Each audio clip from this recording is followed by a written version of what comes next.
میشه بم. اینجایی که قرمز از 2 تا 30 میشه زیر، صدای بم صدای زیر.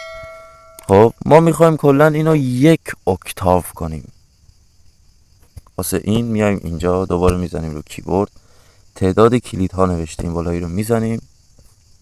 اینجا میتونی هر چقدر که دلت میخواد، ببین 7 نوشته 1 اکتاو، 8 9 10 11 12 هر چی که دلت میخواد. مثلا من اینو میزنم الان، نگاه کن 1 اکتاوه، ولی من میخوام کلاویه هام 10 تا، ببخشید 11 تا باشه. خب الان دست من بازتره. خب بازم یه تنظیم دیگه ای داریم. شما میتونی الان نگاه کن، این کلاویه شروعش 2. خب شما میتونی تنظیم کنی بیاری رو سل. واسه این باز دوباره میریم تو کیبورد، اینجا نوشته کلید شروع. میتونی از اینجا تنظیم کنی بیاری رو 2 سی بذاری، بیاری رو ره بذاری، می بذاری، فا بذاری، سل بذاری، لا بذاری، هر کدومی که عشقت میکشه و راحتی. خب الان 1 اکتاو فکر کنم نصفه. ببینی به این وضع در میاد. من یه توضیح بدم راجع به نوت.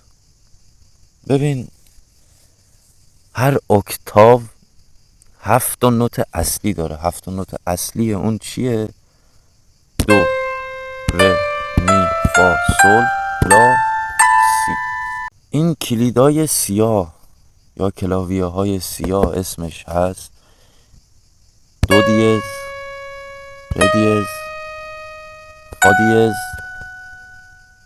سل دیز و لا دیز. ما توی اکتاو 12 تا نوت داریم. این قسمت سازو داریم، اینجا نوشته پیانو، اینجا سازو عوض میکنیم. اینجا جاز فلوت داریم. ببین هر کدوم از اینا یه سازیه. ببینید خب این فکر کنم 7 تا پوشه ساز داره. خود برنامه اصلی خود ارگ گوشی 7 تا پوشه ساز داره و اینجا هم ریتم. ببین تو این قسمت که بزنی میره ریتم. ببین ریتم عوض میشه. ببین هر کدوم از اینا یه ریتمیه، ریتمشون فرق میکنه با هم. اوکی، هر ریتم از اینجا ما شروع میکنیم. ببین 4 تا پوشه داره. بعضی از ریتما 3 تا پوشه داره، بعضی از ریتما 2 تا پوشه داره، بعضی از ریتما تک پوشه هن، بعضی ها هم 4 تا پوشه دارن دیگه. خب ببین این 4 تا پوشه، این پوشه با پوشه دومی فرق داره، با سومی فرق داره، یا چهارمی فرق داره. بعضی از ریتما هم هستن که هر 4 تاشون یکی هم، ولی اکثر ریتما این 4 تا با هم دیگه فرق می‌کنن. ببینین این یه ریتمه،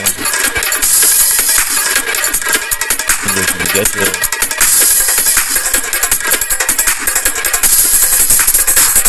خب ببینی هر ریتم 4 تا پوشه داره این پایین. حالا این قسمت در واقع